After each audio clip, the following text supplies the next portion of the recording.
감사함이 예수님의 이름으로 기도합니다. 아멘. 마을에는 12해 동안 혈루증이라는 병을 앓고 있는 여인이 있었습니다. 그 병은 자궁에서 피가 나오는 병이었습니다. 매일매일 피를 쏟음으로 인하여 그 여인의 몸은 점점 야위어 갔고 정신과 영혼은 죽어가고 있었습니다. 병을 고쳐보려고 많은 의원들을 찾아갔지만 어느 누구도 그녀의 병을 고칠 수는 없었습니다. 그녀는 많은 재산을 병을 고치는 데 탕진하였고 그녀의 병은 더욱더 악화되었습니다. 심지어 그 병 때문에 사람들은 그 여인을 부정하다고 간주해버렸습니다. 그녀에게 가족이 있었는지 모르겠습니다. 그녀는 그렇게 사회에서 단절 혹은 소외된 채로 외롭게 쓸쓸히 하루하루를 연명하고 있었습니다. 그러던 어느 날 저작거리에서 소문이 들려오기 시작했습니다. 이 땅에 메시아가 왔다. 복된 소식이 그녀에게 들리기 시작합니다. 소문에 의하면 그는 문둥병자, 열병, 중풍병자, 소경, 안진뱅이 등 병든 사람을 고치며 귀신을 내어 쫓았고 폭풍까지 잠잠케 하시는 놀라운 분이라고 했습니다. 이 복된 소식을 들은 여인에게 한 줄기 빛과 같은 희망이 생기기 시작했습니다. 너무나 간절했던 그녀에게 그 메시아가 나를 치유해 줄 것이라는 믿음이 생겨나기 시작했습니다. 하지만 그 메시아가 그녀가 사는 마을에 언제 올지 모르는 일이었습니다. 그럼에도 그녀의 간절한 마음은 커져갔고 그가 오길 기다렸습니다. 어쩌면 간절히 기도했는지 모릅니다.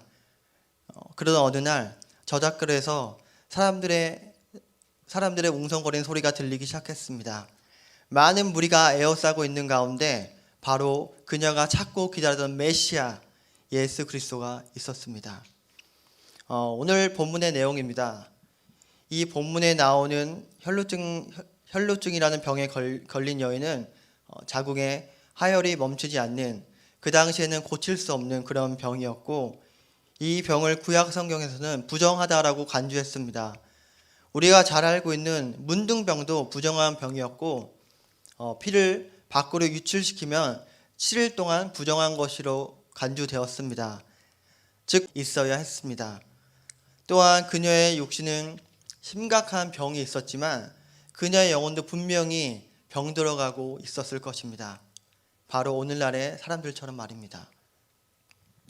이 여자의 영적인 상태는 바로 오늘날의 우리들의 모습을 보여주고 있습니다. 오늘날의 많은 문명, 기술의 발달로 세상은 좀 더 편리해지고 좋아졌고 사람들의 모습은 예전보다 건강해지고 아름다워졌습니다. 저를 보십시오. 건강해 보이지 않습니까? 아닙니까? 3년 전만 해도 더 건강하고 아름다웠는데 좀 아쉽습니다. 이처럼 사람들의 외모는 건강해지고 있고 또 만족되지 않는 외모를 고쳐보려고 많은 시간과 물질을 아끼고 있습니다. 하지만 그들의 영혼은 계속해서 병들어가고 있습니다. 영혼의 혈루병같이 매일매일 피를 흘리며 살고 있습니다.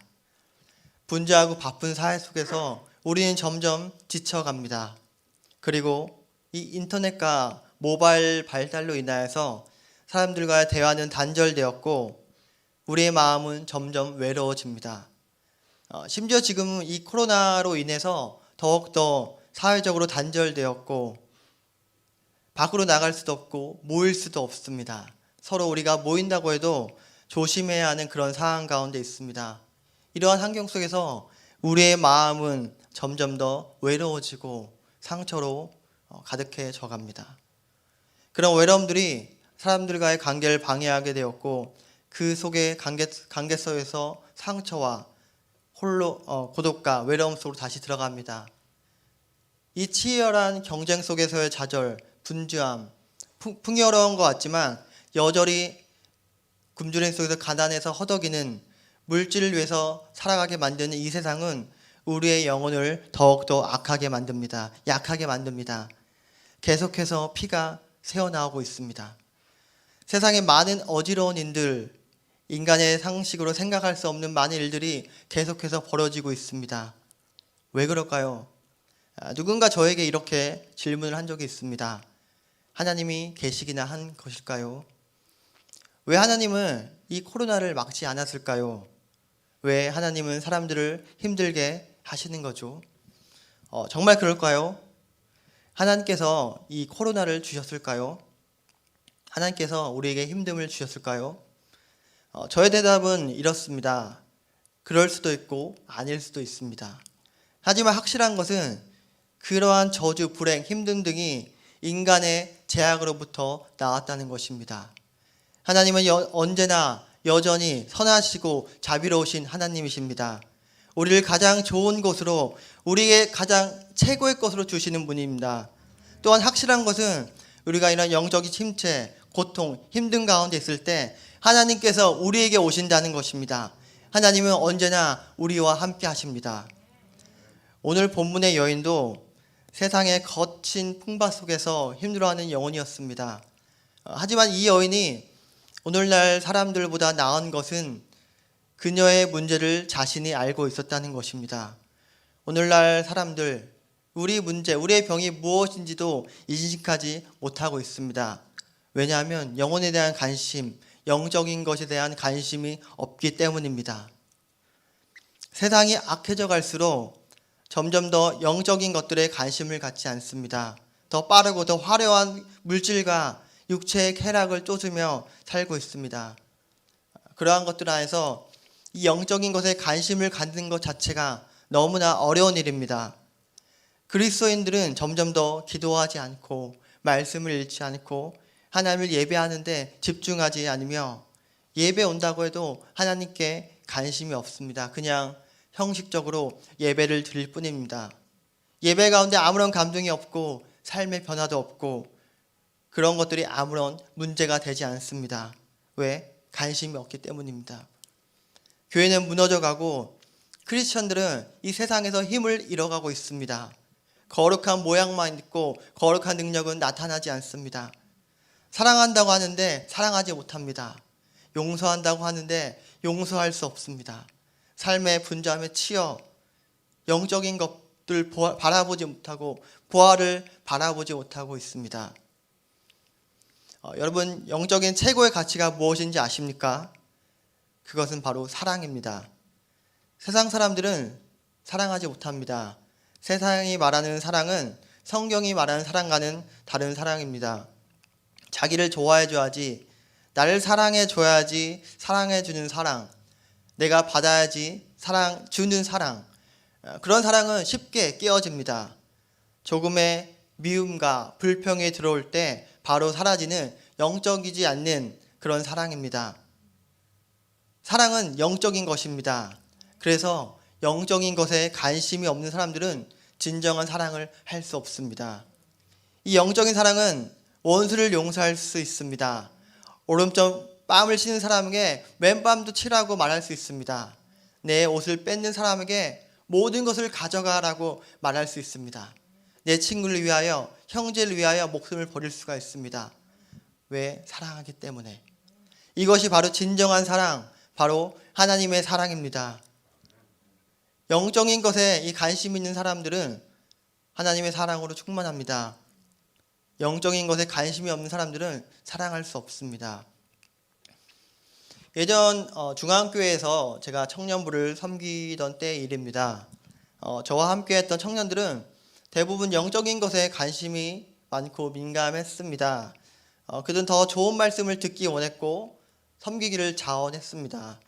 하지만 영적인 갈망이 조금 부족했습니다. 오늘 제가 말하고 있는 주제입니다. 영적인 갈망함. 청년들은 기도 모임을 하면 잘 모이지 않았고 성경 공부를 하자고 하면은 지원하는 사람들이 없었습니다. 항상 하던 사람들, 해왔던 사람들만 참여하고 많이 그렇게 그닥 관심이 없었습니다. 예배 시간에 늦는 청년들도 있었습니다. 찬양이 끝나야 대부분의 자리가 차고는 했습니다. 그만큼 그들의 믿음이 부족하였고 영적인 것에 관심이 덜했습니다. 이 성경 공부하고 기도 모임에 참여하고 예배에 일찍 오는 것이 믿음이 있다고 말하는 것이 마치 율법을 지켜야 해, 너는 구원을 받을 수 있어 라고 말하는 것 같지만 하지만 사실입니다.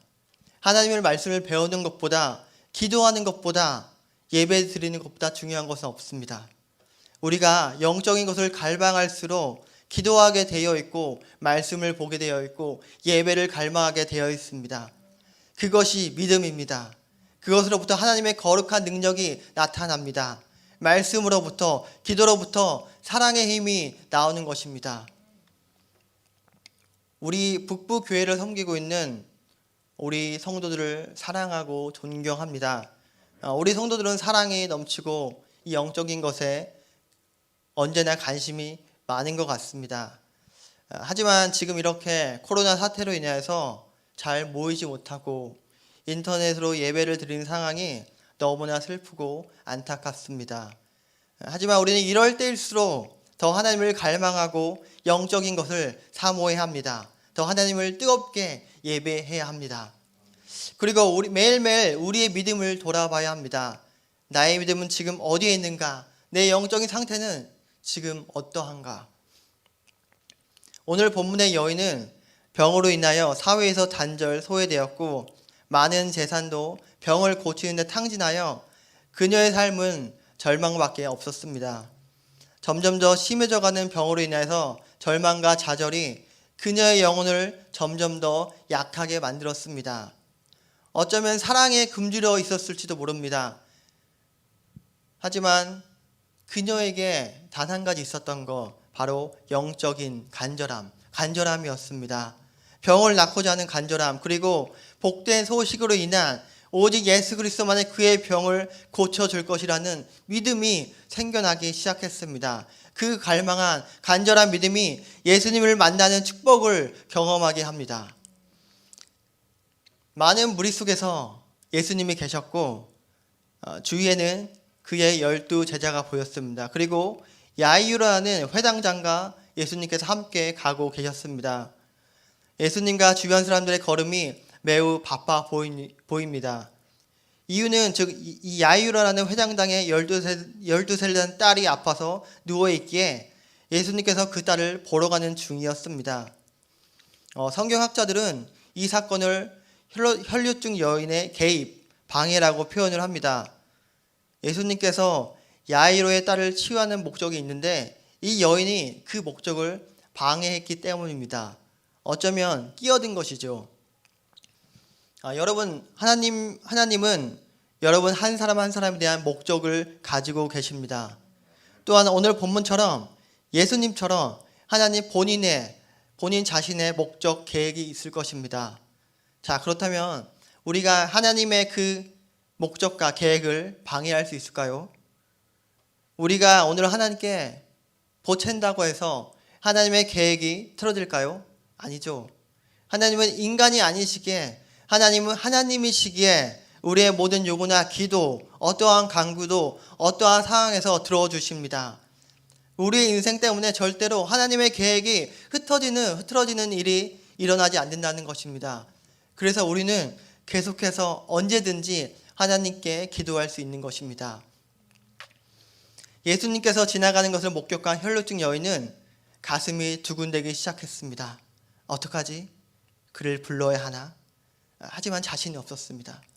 부정한 그 모습으로 사람들 사이로 가는 것조차 너무나 힘든 일이었습니다. 하지만 그녀에게 기회는 지금밖에 없었습니다.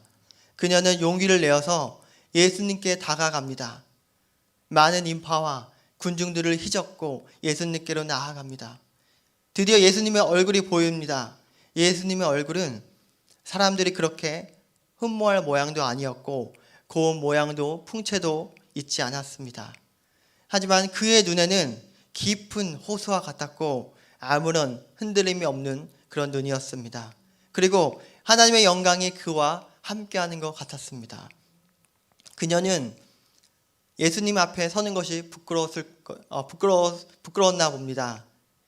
그녀는 예수님에 들어가서 예수님의 옷자락을 잡으려고 합니다. 그렇게 하면 병이 나을 것 같았습니다. 그래서 그 여인은 필사적으로 손을 뻗어서 예수님의 옷자락에 손을 댑니다. 그 순간 호련히 찌릿한 생명력이 엄습해 팔 다리에 흐르고 명치가 따뜻해지며 혈류의 근원이 마름을 느낍니다. 그리고 10여 년 동안 이어졌던 이 만성적인 출혈과 그녀를 당혹스럽게 하던 의원들, 또 그녀를 피하던 그 사람들, 공동체로부터 따돌림 받았던 그 소외감, 외로움들이, 이 모든 것들이 끝나는 순간이었습니다. 그리고 그때 예수님은 그의 능력이 빠져나간 것을 알게 되었고, 누가 내 옷에 손을 대었느냐 라고 말씀하십니다. 예수의 제자들은 사람이 많아서 누가 예수님의 옷자락을 만졌는지 알 수 없었습니다. 예수님은 주위를 둘러보았고 그 나음을 받은 여인은 두려워하며 떨고 있었습니다. 왜냐하면 이 부정한 여인은 공식 석상에서 남자와 이야기조차 할 수 없는 상황이었기 때문입니다. 그녀는 예수님의 발 앞에 엎드렸습니다. 그리고 모든 사실을 예수님께 말합니다. 그 여인은 제자들에게 혹은 예수님께 비난을 받을 것이라고 예상했을지도 모릅니다. 하지만 예수님의 입술에서 나온 말은 비난, 책망이 아니었습니다. 세상에서 어쩌면 가장 따뜻한 말이었을 수 있습니다. 예수님은 그 여인을 간습대로 여인이라고 부르지 않고 딸이라고 불렀습니다. 딸아, 내 믿음이 너를 구원하였으니 평안히 가라. 내 병에 놓여 건강할지어다. 이 모든 것이 오늘 본문의 내용입니다. 이 내용은 마태복음, 누가, 그리고 오늘 우리가 읽은 마가복음에 기록되어 있습니다. 그 기록을 종합해서 그 배경들을 조금 묵상하며 이야기로 꾸며 보았습니다. 이 내용들이 여러분들의 머릿속에 그려지십니까? 성령님께서 여러분들의 마음에 들어오셔서 깨닫게 하시고 반응하게 하실 것을 소망합니다. 이 시간 그 여인이 만났던 예수 그리스도를 이야기하려고 합니다. 하나님의 아들인 예수님은 이 땅에 오셔서 가난하고 소외되고 병들고 약한 사람들과 죄인들과 함께 하셨습니다. 그들에게 말씀을 가르치셨고 진리병을 고치시고 귀신을 내어 쫓으셨고 무리를 걷기도 하셨고 때로는 거친 풍랑 속에서 조용히 잠을 주무시기도 하셨습니다. 물을 포도주로 변하게 하셨고 죽은 자를 살리셨고 보리떡 7개와 2어머니 생선으로 5,000명을 먹이셨습니다. 이사야서 53장 2절부터 6절에 이렇게 기록되어 있습니다. 우리 다 같이 찾아보며 읽어보기 원합니다. 이사야서 53장 2절부터 6절입니다. 이사야서 53장 2절부터 6절. 우리 다 같이 우리 읽어보겠습니다. 시작.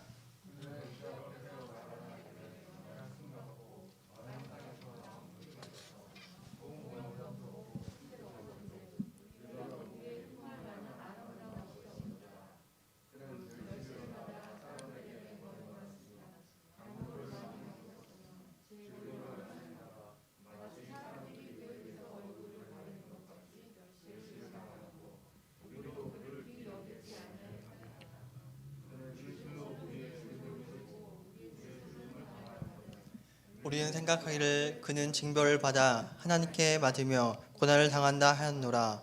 그가 찔림은 우리의 허물 때문이요 그가 상함은 우리의 죄악 때문이라. 그가 징계를 받음으로 우리는 평안을 누리고 그가 채찍에 맞음으로 우리는 나음을 받았도다. 우리는 다 양 같아서 그를 행하여 각기 제각기로 갔거늘 여호와께서는 우리의 모든 죄악을 그에게 담당시키셨도다. 아멘. 지금 우리가 읽은 이사야서 말씀은 예수님을 묘사하고 있습니다. 예수님은 2000년 전 이 땅에 오시어 가난한 자에게 복음을 전하시고 포로된 자를 자유케 하시며 눈먼 자를 다시 보게 하시고 눌린 자를 자유케 하시는 분이셨습니다. 예수님은 우리의 죄악 때문에 십자가에 매달려 죽임을 당하셨습니다. 우리가 받은 죄악의 징벌을 아무런 죄가 없는 하나님의 아들이신 예수 그리스도께서 다 받으신 것입니다. 왜 주님은 우리를 위해서 죽으셨을까요? 많은 이유가 있지만 확실한 이유는 바로 우리들을 사랑해서입니다. 로마서 5장 8절에서 이렇게 말합니다. 우리가 아직 죄인 되었을 때 그리스도께서 우리를 위하여 죽으심으로 하나님께서 우리에 대한 자기의 사랑을 확증하셨느니라. 여기서 확증하셨느니라는 말은 과거 시제로 번역되었지만 이 헬라어 본문에는 현재 시제로 쓰여졌습니다. 즉 이 말은 하나님께서 자기의 사랑을 확증하셨다는 것은 오늘과 내일의 현재에 있어 계속해서 일어난다는 것을 의미합니다. 그 사랑은 지속적인 사랑을 말합니다. 변치 않는 사랑을 말합니다. 하나님께서 우리를 그렇게 사랑하셔서 십자가에서 죽임을 당하셨던 것입니다. 그가 찔림은 우리의 허물 때문이고 그가 상함은 우리의 죄악 때문이라. 그가 징계를 받음으로 우리는 평안을 누리고 그가 채찍에 맞음으로 우리는 나음을 받았도다. 그리고 그는 죽은 지 사흘 만에 부활하셨습니다. 바로 죽음의 건세를 이기신 것입니다. 이것을 믿는 자는 생명을 얻게 될 것이며 제사함을 받게 될 것입니다. 우리를 사랑하신 예수님께로 나오시길 바랍니다. 그 예수님을, 하나님을 갈망하길 바랍니다. 자, 다시 우리 여인에게 돌아갑시다. 오늘 본문의 예수님은 이 부정한 병에 걸린 혈루증의 여인을 무시하지 않았습니다. 30절에 예수님의 능력이 빠져나간 후에 둘러보셨다고 말합니다. 영어 성경에는 turn around라고 번역되어 있는데, 이때 이 둘러보셨다는 말은 헬라어로 페리볼레토라는 말로 미완료형 반복적인 동작을 나타냅니다. 즉 예수님은 그 여인을 찾으려고 계속해서 둘러보셨다는 말입니다. 예수님의 이러한 동작으로 인해서 여인과의 만남을 가능하게 하셨습니다. 즉 하나님은 우리가 기도할 때, 우리가 하나님을 찾을 때 하나님은 우리의 소리에 들러보시고 우리의 기도를 들어주신다는 말입니다. 자, 왜 예수님은 누가 본인의 옷자락을 만지셨냐고 물으셨을까요? 분명히 예수님은 알고 있었을 것입니다. 예수님은 이 여인의 고백을 듣고 싶었습니다. 많은 성경의 이야기 속에서 예수님은 이렇게 믿음에 대한 반응을 요구하는 본문들이 있습니다. 이 본문도 마찬가지입니다. 또한 예수님은 그녀 얘기함으로써 사람들의 비난과 정죄함을 받을 수도 있었습니다. 충분히 그냥 무시할 이유가 있었음에도 불구하고 자비로우신 예수님은 그렇게 하지 않았습니다. 그는 여인에게 사랑스럽게 딸이라고 불렀습니다. 왜 딸이라고 불렀을까요? 너무 스윗하지 않습니까? 하나님은 우리들을 그렇게 부르십니다. 사랑하는 내 딸아, 사랑하는 내 아들아. 그리고 예수님은 여인의 육체의 질병뿐만 아니라 영혼까지 구원하십니다. 34절의 헬라어 세속현으로 사용된 구원하다라는 말은 현재 영생을 누리며 구원을 받고 있다는 전인격적인 구원을 말하고 있습니다. 예수님께서 그녀의 믿음이 그녀를 구원하였다고 한 것처럼, 그렇다면 무엇이 그녀의 믿음을 생기게 했을까요?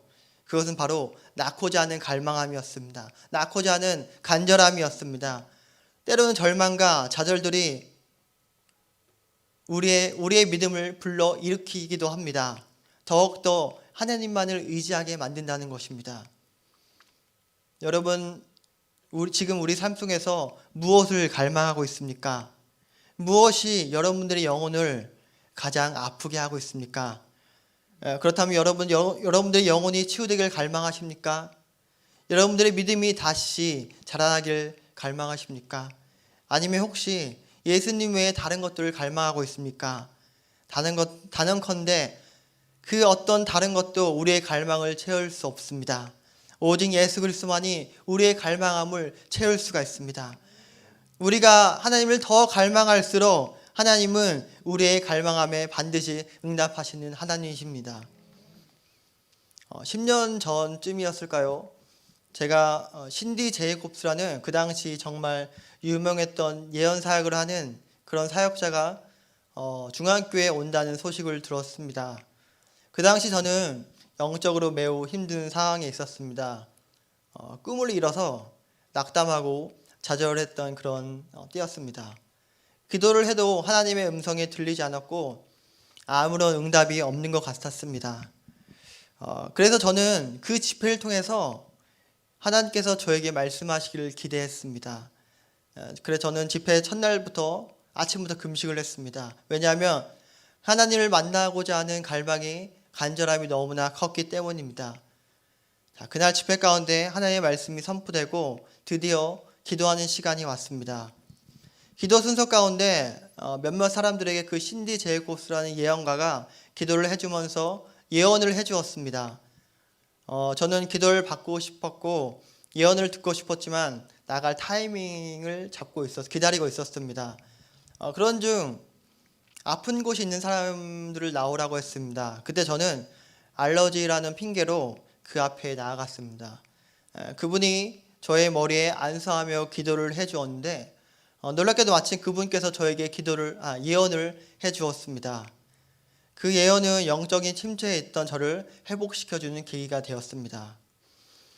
예언의 내용은 유스의 조인에서 영향력을 미칠 것이다, 그런 내용이었습니다. 그리고 저는 그 기도 얼마 후 예수 전도단에 들어가게 되었습니다. 예수 전도단의 영어 이름이 바로 The Youth with a Mission입니다. 생각해보니 지금도 저는 유스 사역을 하고 있습니다. 아이들에게 좋은 영향력을 줘야 되는데 더 잘해야겠다는 생각이 듭니다.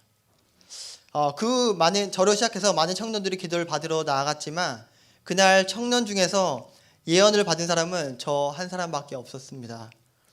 이 예화를 통해서 제가 예언을 받았다는 것을 자랑하는 것이 아니라 하나님께서는 나의 갈망함, 간절함에 응답하셨다는 것입니다.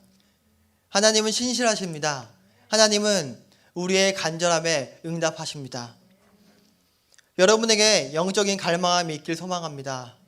여러분의 영혼의 상처와 아픔을 회복시켜 주실 예수 그리스도를 갈망하십시오.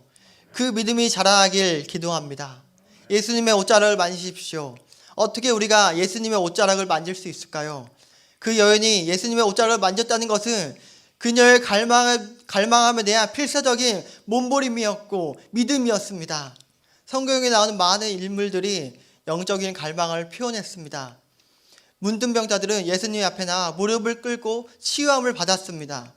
중풍병자의 친구들은 지붕을 뚫고 그의 친구들을 위하여 예수님께로 데려갔습니다.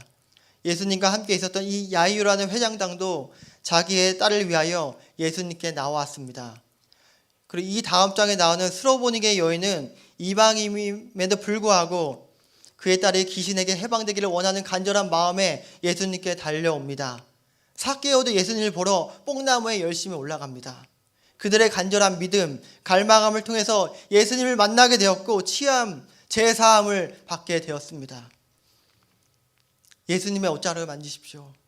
만질 뿐만 아니라 아예 붙들려고 하십시오. 정확히 있는 힘을 다하여 열정을 다하여 예수님을 붙드십시오. 다윗의 자손 예수 그리스도시오 라고 부르짖던 그 소경처럼 간절히 부르짖길 소망합니다. 주위 사람들이 뭐라 하거든 우리는 예수님을 붙잡아야 합니다. 다른 것을 붙잡지 마십시오. 돈, 권력, 명예, 남자친구, 여자친구, 학업, 다른 것들을 붙잡으려 마십시오. 그러한 것들 우리가 붙잡지 않아도 자동으로 저절로 붙잡힐 것입니다. 하지만 그러한 것들이 우리들을 구원할 수 없습니다. 오직 예수 그리스도만이 우리를 구원할 수 있습니다. 오직 예수 그리스도의 옷자락을 붙드십시오. 그렇다면 어떻게 우리가 예수님의 옷자락을 붙들 수 있을까요? 예수님께 찾아오셨던 그 여인처럼 갈망함을 가지고 있는 여러분들에게 하나님께서 찾아오실 것입니다. 그래서 간절히 기도하십시오. 얼마나 많이 기도합니까? 제가 말하는 기도는 하나님과 1대1 기도를 말합니다. 아무도 모르는 골방에서 하나님과 1대1 기도가 필요합니다. 그곳에서 하나님과 영적인 교제가 일어날 것이고 우리의 믿음이 자라날 것입니다. 간절히 또한 하나님을 예배하십시오. 지금 우리 코로나 사태로 인해서 우리가 이렇게 예배를 드리지만 우리가 어디에 있든지 무엇을 하든지 열정을 다해서 최선을 다해서 하나님을 예배하기 원합니다. 언제 우리가 하나님 앞에 갈지 아무도 모르기 때문입니다. 지금 이 시간 우리가 이렇게 예배할 수 있을 때, 기도할 수 있을 때 우리의 모든 것을 다하여 하나님을 예배하기 원합니다. 사람들과 이 상황을 신경 쓰지 마십시오. 이스라엘의 언약궤가 다시 이스라엘로 돌아왔을 때 다윗은 너무나 열정적으로 너무나 신나게 하나님을 찬양했습니다. 그때 다윗을 비웃은 미갈은 저주를 받았습니다. 여러분들의 열정을 비우는 사람들은 저주를 받게 될 것입니다. 그러니 다른 사람들의 신경 쓸 여유가 없습니다. 하나님 앞에서는 우리는 어떻게 기쁨으로 하나님을 예배하지 않을 수 있습니까? 예배 또한 하나님과 1:1 교제가 일어나야 합니다. 예배를 통해서 하나님을 만나야 합니다. 여러분들 예배를 통해서 하나님을 만나고 있습니까? 예수님의 옷자락을 붙드십시오.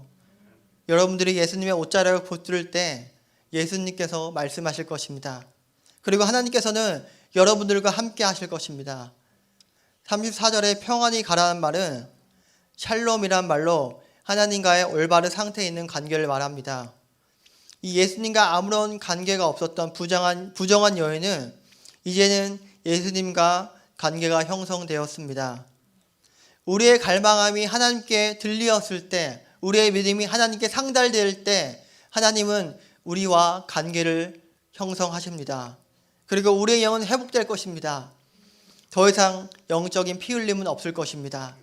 그리고 우리는 다시 하나님의 자녀로 하나님 안에 거할 것이며 하나님께서 우리 안에 거할 것입니다. 마지막으로 한 이야기를 들려주고 설교를 마치려고 합니다. 예루살렘에는 비아돌로사라는 길이 있습니다. 이 길은 빌라도가 예수님을 재판했던 법정부에서 골고다에 이르는 약 800m 되는 길을 가리킵니다. 비아라는 말은 길을 뜻하고 돌로로사라는 말은 슬픔, 고난을 말합니다. 그래서 슬픔의 길, 고난의 길이라고 번역합니다. 바로 예수님께서 몸소 십자가를 지시고 성 밖으로 나가 골고다로 가신 십자가의 길인 것입니다. 이 유대의 전승에 의하면 이 길에서 예수님께서 십자가를 지고 올라가실 때 다른 제자들은 모두 다 도망을 갔지만 끝까지 그를 지켜보던 여인이 있었다고 합니다. 그 여인은 예수님께서 바닥에 쓰러지자 그의 이마에 흐르는 피와 땀을 닦아 주었습니다. 그때 로마의 병정들이 가죽의 띠로 이 여인을 때리자 그녀는 엉엉 울며 다음과 같이 말합니다. 주여, 당신은 많은 사람들을 구원하시고 치료하셨는데 당신은 왜 고난을 당하십니까? 그리고 계속해서 그녀는 수건으로 예수님의 땀과 피를 닦아 주었고 예수님의 피가 묻어있던 수건을 나중에 펼치니 그 피가 뭉쳐서 주님의 얼굴이 되었다고 합니다. 그의 이름은 베로니카, 바로 오늘 본문에 나왔던 혈증을 앓고 있던 여인이었습니다. 예수님을 만난 후 그녀는 계속해서 예수님을 따라다녔던 것입니다. 여러분, 예수님을 만나길 간절히 소망합니까? 예수님은 여러분들에게 찾아오십니다. 그렇다면 어떻게 예수님께 우리의 믿음을 보이시겠습니까? 예수님을 갈망합니까?